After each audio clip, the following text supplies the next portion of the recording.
Hello, good morning guys.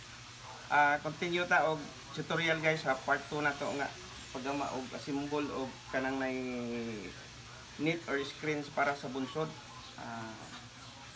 Mo na siya tong gigama ron.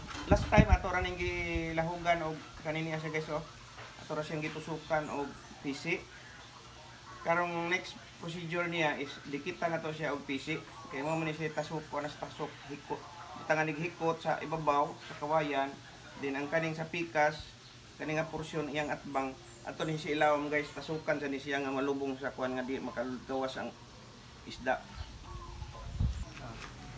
Mo ni siya ikuan guys, dapat tupong ni siya kay ani cutting niya, wa na siya problema, magtupong gid siya ang screen. So 1 2 3 4 5 6 7. So ato ni siyang kuan guys. Mumunan. Kita nyo guys na nagkunot siya guys. Kaya rin inat niya sa kanang screen, dili siya mo magkinabog. So dapat tupong sa ni siya guys. Aron ni cutting niya tupong din siya ibabaw o bukos. Okay, bukusin na. Ilak ni siya guys.